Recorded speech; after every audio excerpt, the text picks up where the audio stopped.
Here, so pleased to bring in Hoover Institute Senior Fellow, author of many books. The Case for Trump was one of the biggest ones, and people are still reading this, I know, as one of the moments in time here as we look for the case for Trump being made again. Victor Davis Hanson, welcome in. It's so good to have you today, sir. Thank you for having me. Yeah, we're watching this last night, and obviously Harris had a lot of prep. You say she came out calm and exceeded low expectations. It's very true. Donald Trump, on the other hand, had to combat these fact checks that were not equal-handed. And the questions really directed it in a way where he was always on the offensive. Anything that could have gone better, you think, and how?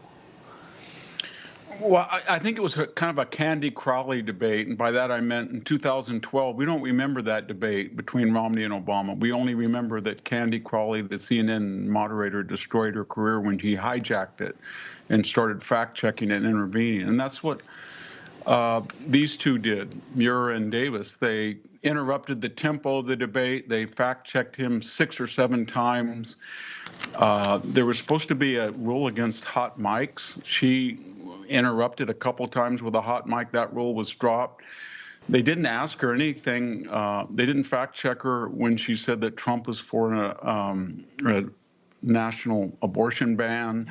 She said that police were killed on January 6th. I could go on and on. They didn't fact check her once.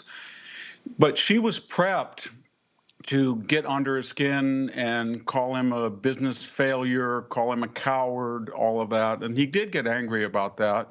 But at the end, when you look back at this debate, what did it show? It showed that Donald Trump is fiery. He can get irate. He's angry. But people have known that for 9 years, and half the country believes that's essential to him fighting the administrative state. The other half saw that Kamala Harris is swarmy, she's slick, she's silly, she's sappy, and they see that as facilitating her evasiveness and disingenuousness. But the real story was that you should never let anybody in the media like these people anywhere near a debate, because it wasn't a debate. It was a staged hit piece. And so I think that'll be just like Candy Crowley. I think they blew up their careers. They disgraced ABC, and that's what we're going to remember.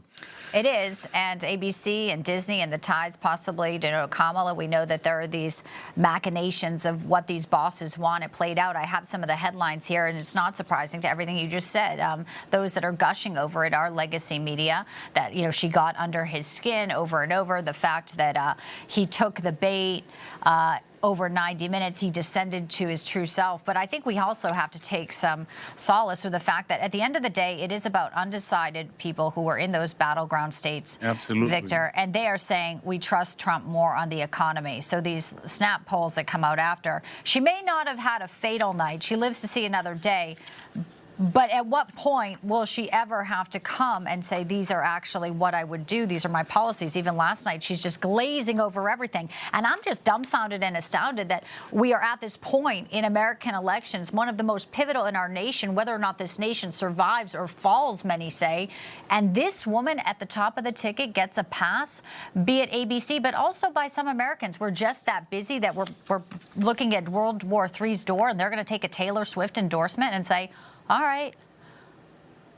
Yeah, I mean, and what were the two things he had to do? I mean, he got sidetracked on crowd size, and she baited him, called him a coward. But the two things he wanted to point out to the country is she won't tell us what she's for, and she won't tell us why she doesn't enact them right now, because she's got almost 5 months left in her vice presidential tenure with a president who's in absentia.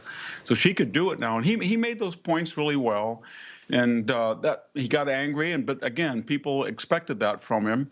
If she is confident, now she should say, I had a good debate, I was calm, I baited him, and I want to do as many interviews as I can. I don't think that's going to happen. No. So I don't think it changed anything, and I don't think that these debates do much when you have ABC moderators or CNN moderators. It was like the interview with Waltz and Harris by Dana Bash. It was rigged. They gave they asked questions and gave multiple choice answers for the candidate, and I don't think many people will change their mind.